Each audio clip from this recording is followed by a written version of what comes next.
Bem, dando continuidade, agora eu vou falar sobre aquele que ficou conhecido como socialismo científico. O socialismo científico, já diferente dos utópicos, eles próprios se dão esse nome, como uma forma de diferenciar. Aí eu destaque principalmente as ideias do Karl Marx e o Friedrich Engels, que tem por princípio a ideia de que antes de apresentar um modelo de sociedade, é necessário ter uma compreensão bastante total, bastante detalhada e complexa sobre a sociedade tal como ela é.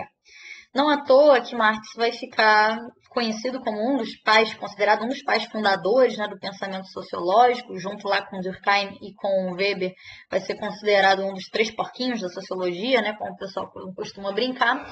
E ele é autor, né, um dos seus livros mais famosos, que é o Capital, é justamente um livro para entender a sociedade capitalista tal como ela se organiza, né, especialmente na sua forma industrial. Então, não é à toa que nós utilizamos esse texto também no nosso curso para pensar a origem do capitalismo, a acumulação primitiva, que foi o que nós trabalhamos na unidade anterior, no capítulo 24. Então, um dos aspectos era esse, essa preocupação em compreender a realidade para, assim, modificá-la. E para compreender essa realidade, né, aqui eu peguei alguns trechos de um trabalho do Carlo Romani, em que ele aponta um pouco como é que seria isso. Né? Uma das coisas que é importante no pensamento aí do Marx e do Engels também é de analisar a sociedade com critérios científicos. Né? Então, a ideia de ciência, de elaborar conceitos que fossem capazes de entender cientificamente uma determinada sociedade seria algo fundamental para transformá-la. Né? Além disso, gente, é importante também a gente entender um pouco do que seria um termo que virou muito consolidado no campo do pensamento político e a própria ideia de comunismo, né? Que muita gente fala pra caramba, ainda mais nos nossos dias, mas não sabe muito bem explicar o que seria isso. O próprio Marx, né, e isso é uma das coisas que o Romani observa, ele reflete um pouco sobre o que seria sociedades comunistas, né? Tanto que ele fala em comunismo primitivo, em sociedades comunistas que estariam presentes em outras regiões do mundo. O que seria isso? Né? Basicamente seria simplesmente uma sociedade qualquer, e ela poderia existir em diferentes momentos da história, seja na pré-história, seja no passado indígena no Brasil, por exemplo, em que nestas sociedades não há uma separação entre trabalhadores e os meios de produção, consequentemente não há desigualdade social, não existe hierarquias sociais nessas sociedades. É por isso que ele fala também em comunismo como em comunismo primitivo, né? Seria isso. Aí, o que vem em termos da ideologia política? Né? A ideologia política, que depois ficou conhecida, associada à ideia de comunismo, ou essa interpretação do marxismo como uma vertente, uma ideologia política voltada para a transformação social, que associa também essa ideia de comunismo, seria de que, a partir da própria sociedade capitalista e da maneira como ela está organizada, em que as pessoas já são socializadas no trabalho, né? O trabalho é socializado, mas não a apropriação dos lucros desse trabalho, dos benefícios desse trabalho que acaba sendo privado, né? Acaba sendo assumido, tomado por uma pequena parcela da sociedade. Essa aí é a discussão, né, principal que o Marx trava. E a ideia de que, a partir das mobilizações, do movimento operário, das próprias contradições que o capitalismo instaura, num determinado momento deveria ocorrer uma revolução, e essa revolução implicaria na socialização desses meios entre os próprios proletários, que também deveriam tomar, né, o Estado durante algum período de conflito, e que a partir desse Estado se reorganizaria a sociedade de uma forma, né, em que uma sociedade de produtores, né, em que as próprias pessoas que trabalham, produzem, seriam os donos aí desses meios de produção. Então isso já seria, para além da mera explicação marxiana, como alguns diriam, sobre o capitalismo, seria a ideologia marxista, né, a respeito aí do capitalismo e da sua tendência e da necessidade de mobilização para se transformar essa realidade. Temos aqui, então, os dois principais, né, pensadores associados a essa ideia do socialismo científico, os barbudões aqui, Karl Marx, que nós já lemos, Friedrich Engels, que um dos textos, né, da aula de hoje é de autoria dele, sobre o ludismo. O Friedrich Engels também escreveu a situação da classe operária na Inglaterra. Eu usei alguns trechos, né, sobre a situação da classe operária na Inglaterra em aulas anteriores. E a gente tem também, isso aqui não está nos textos trabalhados, porque se refere principalmente ao período posterior, a gente tem um desdobramento dessa interpretação estatista, né, que vai ganhar corpo no pensamento bolchevique, no pensamento que vai motivar a organização bolchevique, liderada especialmente por Lenin, no processo revolucionário de 1917 na Rússia, em que, para ele, né, era necessário um fortalecimento do Estado, passando por um processo de estatização, que o Marx não chegou a pensar nesses termos, né? Então, há muita discordância e disputas e debates se o Marx efetivamente defendia uma organização de longo prazo do Estado ou se ele defendia uma transição mais curta. E já o Lenin efetivamente defende essa continuidade do Estado em um prazo mais longo. E aí, por outro lado, a gente vai ter, então, o anarquismo. Os anarquistas vão ter uma posição, em alguns aspectos, bastante semelhantes ao Marx, mas em outros bastante diferentes, né? Então, para os anarquistas, a ideia de igualdade social, né, da socialização dos meios de produção, ela precisa necessariamente caminhar com a dissolução do Estado, com a dissolução do que é entendido por eles como um organismo de opressão das classes dominantes, que seria o Estado. Um dos primeiros anarquistas é o Proudhon, né, que escreveu o livro O que é Propriedade, em 1840. Ele foi um dos primeiros a se auto-reivindicar esse termo, anarquismo. Aqui em cima eu coloquei um desenho bem mais contemporâneo, né? Seria anacrônico, eles não usavam isso na época, mas um que faz referência ao anarquismo, principalmente a partir dos movimentos de contracultura no século XX já, né? Movimentos até musicais, né, do punk, anarcopunk e outros movimentos de contracultura.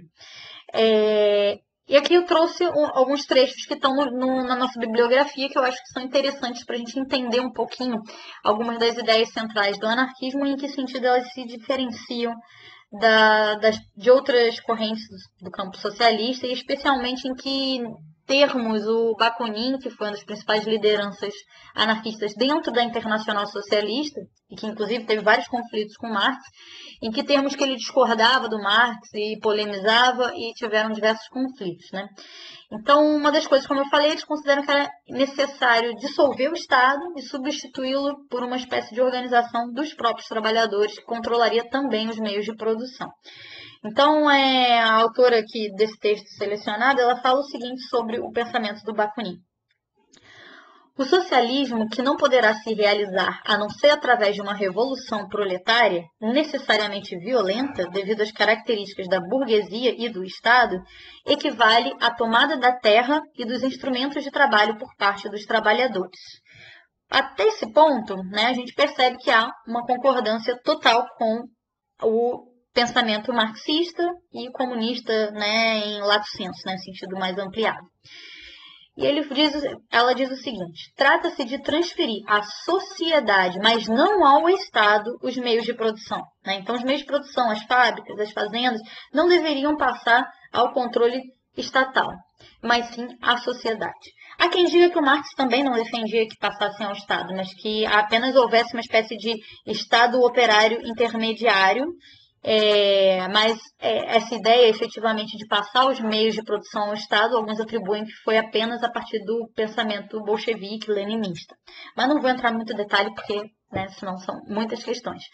E aí, por outro lado, né, continuando o texto, por outro lado, todos os homens estarão obrigados a trabalhar. A cada um se exigirá o que for capaz de dar, segundo sua capacidade física e intelectual, e a cada um se retribuirá também de acordo com o que cada um deu, né? Então, essa seria uma ideia do Bakunin, que a autora aponta, né, sobre essa necessidade de também todo mundo contribuir para a sociedade em termos de ofertar o seu trabalho, ainda que na medida das suas capacidades. Aqui eu tenho então uma foto, né, com fundozinho. Eu coloquei essa foto, eu sei que ela é meio tosquinha, mas eu coloquei essa foto por aparecer os dois, né? Não por ter esse fundozinho do Anabola, que é muito recente e fica bem anacrônico. Mas esse aqui é o Bakunin e esse é o Proudhon, né? O Proudhon, aquele que teria se posicionado aí primeiramente como anarquista. E aqui do lado a gente tem a foto da Louise Michel. A Louise Michel, ela era também uma anarquista e eu coloquei também a foto dela porque ela vai ser uma das figuras de destaque na chamada Comuna de Paris, que a gente fala agora, né? Então, o que foi a Comuna de Paris? Falando bem brevemente, né? No texto, que inclusive é um texto retirado do Marx, ele fala um pouquinho sobre como é que foi essa Comuna de Paris, né? Por alto, e o que ela significou do ponto de vista da organização operária, da organização proletária, essa Comuna de Paris. Então, basicamente, sim, a Comuna de Paris foi um levante socialista que se deu num contexto de distúrbio social na França, que foi a Guerra Franco-Prussiana, então a Guerra da França com a Prússia. Nessa guerra,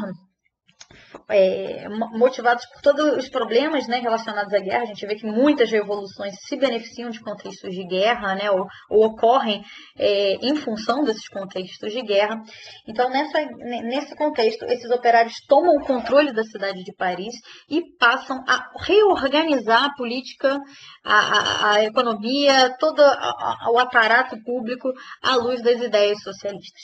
Então, o Marx traz um pouco disso, né, de como seria essas ideias, né, ou melhor, como essas ideias se expressam nas ações, né, então como que eles teriam, esse proletariado assume o poder e que vai formando conselhos municipais, que são eleitos nos vários bairros da cidade, a partir do sufrágio universal, e aí universal mesmo, inclusive feminino, né, há uma presença feminina muito forte nesse contexto aí da Comuna de Paris, a Louise Michel, uma das principais lideranças. E durante um tempo, essa Comuna de Paris, ela manteve uma organização política ali que geriu a cidade de Paris em detrimento dos poderes previamente estabelecidos e que durante um tempo teve-se a primeira experiência de governo socialista da história, né? Isso aconteceu no ano de 1871. A Comuna foi muito significativa porque ela deu ao movimento operário, ao movimento socialista europeu, principalmente, mas não apenas, né, mas em outros países que tinham por referência a Europa, uma sensação de é possível, em algum nível, governar, assumir o Estado e conduzir os rumos do país, né? Mas, por outro lado, a Comuna também acabou derrotada. Foram milhares os que foram executados pelo envolvimento com a Comuna de Paris. A Louise Michel, ela escapou muito por conta do auxílio, inclusive, do Victor Hugo, né, o escritor que vocês devem conhecer, né, que escreveu Corcunda de Notre Dame, Os Miseráveis, que era amigo pessoal dela e que intercedeu para que ela não fosse morta, e ela acabou sendo exilada. Ela foi exilada em uma colônia penal, eu não me lembro agora em que local, mas foi na Ásia ou na Oceania. Então ela ficou um tempo exilada em função disso, mas não foi morta, né?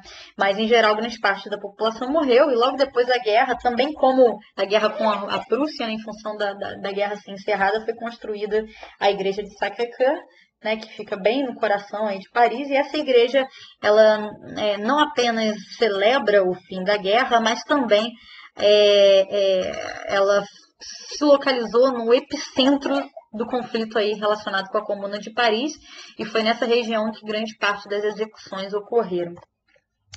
E por fim, gente, para terminar aqui, falar um pouquinho da social-democracia, que é falado num outro texto, que é mais uma corrente aí do pensamento socialista que surge bem no finalzinho do século XIX, já adentrando o século XX, e que vai ter uma força muito significativa na Alemanha, né? A social-democracia vai ter um peso bastante forte na Alemanha. Uma das principais ícones do pensamento da social-democracia é o Eduard Bernstein, e ele, de um modo geral, ele acreditava que para se chegar ao socialismo era preciso chegar de uma maneira paulatina, de uma maneira gradual, e fortalecendo, né, reorganizando o próprio regime democrático. Eu acho que ele entendia que a democracia a longo prazo seria contraditória à continuidade do próprio capitalismo, né? Então já haveria uma tendência, se aprofundasse o regime democrático, de que o socialismo, pouco a pouco, sem a necessidade de uma revolução sangrenta, sem a necessidade de um conflito bélico, poderia ser implantado, né? Então, no trecho, peguei aqui um dos trechos da nossa bibliografia obrigatória, e a autora fala o seguinte, né, a respeito do pensamento do Bernstein. As novas condições de vida, da vida política, econômica e social, devidas em grande parte ao próprio movimento operário, os modernos meios de pressão permitem considerar uma humanização nas relações sociais. Então, o que ele considera, né, antes de eu continuar?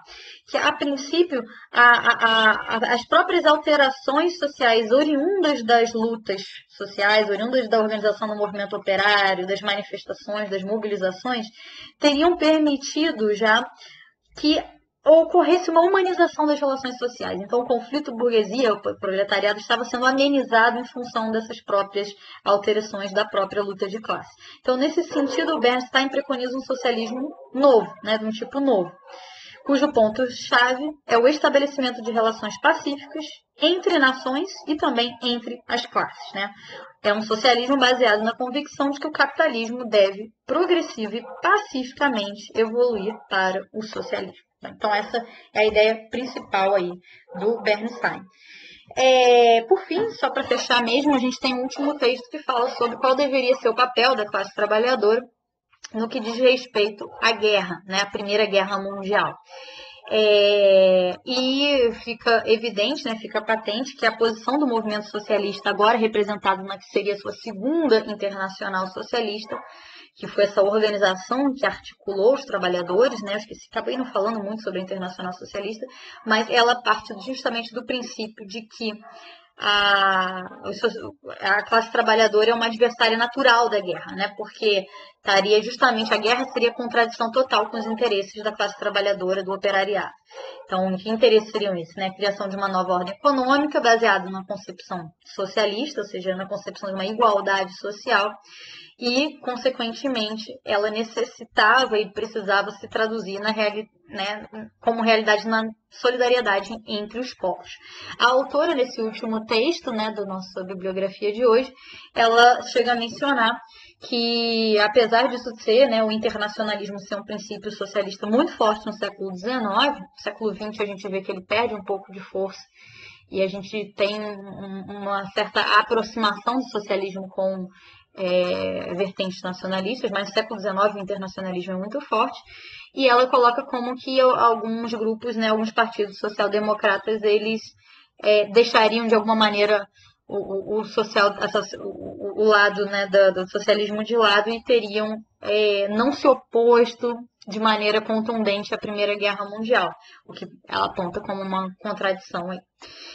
Bem, gente, então é isso, né? Vou encerrar aqui, já falei bastante, espero que não tenha exagerado muito. E com isso nós concluímos a discussão dessa semana. Nos encontramos sexta-feira para conversar um pouquinho aí sobre esses temas. Até mais.